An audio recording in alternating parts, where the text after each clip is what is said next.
Hi friends, എല്ലാവർക്കും പൊടീസ് വേൾഡിലേക്ക് സ്വാഗതം. ഇന്ന് വളരെ എളുപ്പത്തിൽ തയ്യാറാക്കി എടുക്കാൻ പറ്റിയിട്ടുള്ള ഒരു ഉള്ളിക്കറിയുടെ റെസിപ്പി ആയിട്ടാണ് ഞാൻ വന്നിട്ടുള്ളത്. നമുക്ക് ചോറിൻ്റെയും ചപ്പാത്തിയുടെയും അപ്പത്തിൻ്റെയും ദോശയുടെയും ഒക്കെ കൂടെ കഴിക്കാൻ പറ്റിയിട്ടുള്ള ഒന്നാണ്. അപ്പോൾ നമുക്കിതെങ്ങനെ തയ്യാറാക്കുന്നതെന്ന് നോക്കാം. ഉള്ളിക്കറി തയ്യാറാക്കുന്നതിനായിട്ട് ഞാനിവിടെ 2 വലിയ സവാളയാണ് എടുത്തിട്ടുള്ളത്. ഇനി നമുക്കിതൊന്ന് കട്ട് ചെയ്തെടുത്തിട്ട് വരാം. അപ്പോൾ നമ്മുടെ സവാള ഞാനൊന്ന് അരിഞ്ഞെടുത്തിട്ട് വന്നിട്ടുണ്ട്. നീളത്തിലാണ് അരിഞ്ഞെടുത്തേക്കുന്നത്. നല്ല നൈസ് ആക്കിയിട്ടാണ് അരിഞ്ഞെടുത്തിട്ടുള്ളത്. ഇനി നമുക്ക് ഉള്ളിക്കറി തയ്യാറാക്കി തുടങ്ങാം. ഉള്ളിക്കറി തയ്യാറാക്കുന്നതിനായിട്ട് ഞാനിവിടെ മൺചട്ടിയാണ് എടുത്തിട്ടുള്ളത്. ചട്ടി ഒന്ന് ചൂടായി വരുമ്പോഴേക്കും നമുക്കിതിലേക്ക് കുറച്ച് ഓയിൽ ഒഴിച്ചു കൊടുക്കാം. ഞാനിവിടെ വെളിച്ചെണ്ണയാണ് ഒഴിച്ചു കൊടുത്തിട്ടുള്ളത്.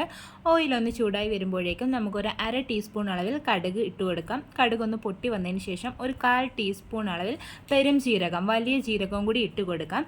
ശേഷം നമ്മൾ അരിഞ്ഞു വെച്ചിട്ടുണ്ടായിരുന്ന നമ്മുടെ സവോള ഇതിലേക്ക് ചേർത്ത് കൊടുക്കാം.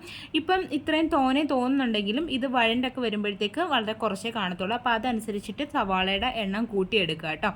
കൂടുതൽ കറി വേണം എന്നുണ്ടെങ്കിൽ. എന്നിട്ട് നമുക്കൊന്ന് ഇളക്കി കൊടുക്കാം. ശേഷം നമുക്കിതിലേക്ക് ഒരു 2 അല്ലി വെളുത്തുള്ളി ചോപ്പ് ചെയ്തത് ചേർത്ത് കൊടുക്കാം. അതുപോലെ തന്നെ ഒരു ചെറിയ കഷ്ണം ഇഞ്ചി ചോപ്പ് ചെയ്തതും കൂടി ചേർത്ത് കൊടുത്തിട്ടുണ്ട്. പിന്നീട് 3 പച്ചമുളകും കൂടി ഞാനൊന്ന് കട്ട് ചെയ്ത് ചേർത്ത് കൊടുക്കുകയാണ്. ചെറിയ പച്ചമുളകാണ് ചേർത്ത് കൊടുക്കുന്നത്. പിന്നീട് കുറച്ച് കറിവേപ്പിലയും കൂടി ചേർത്ത് കൊടുത്തതിന് ശേഷം നന്നായിട്ട് നമുക്കിതൊന്ന് മിക്സ് ചെയ്തിട്ട് എടുക്കാം. ശേഷം നമുക്കിതിലേക്ക് ആവശ്യമായിട്ടുള്ള ഉപ്പും കൂടി ചേർത്ത് കൊടുത്തതിന് ശേഷം നന്നായിട്ട് വഴറ്റിയെടുക്കണം കേട്ടോ. ഇത് നൈസായിട്ട് അരിഞ്ഞിട്ടുള്ളത് കൊണ്ട് തന്നെ നമുക്ക് പെട്ടെന്ന് വഴണ്ട് കിട്ടും.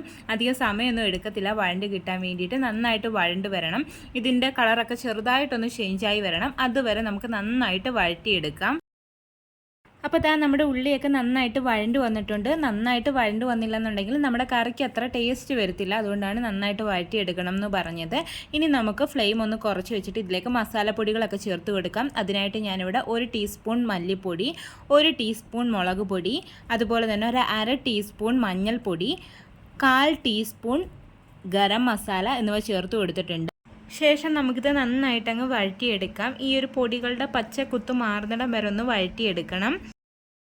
അപ്പോൾ പൊടികളുടെ പച്ചക്കുത്തൊക്കെ ഒന്ന് മാറി വന്നിട്ടുണ്ട്. ഈ സമയത്ത് നമുക്കിതിലേക്ക് വെള്ളം ഒഴിച്ചു കൊടുക്കാം. ഞാനിവിടെ ഒരു 1/2 കപ്പ് അളവിൽ ഇളം ചൂടുവെള്ളമാണ് ഒഴിച്ചു കൊടുക്കുന്നത്.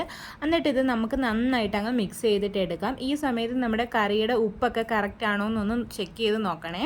എന്നിട്ട് നന്നായിട്ട് മിക്സ് ചെയ്തിട്ട് കൊടുക്കാം. ശേഷം നമുക്കിതങ്ങ് അടച്ചു വെച്ചിട്ട് കുക്ക് ചെയ്തിട്ട് എടുക്കാം.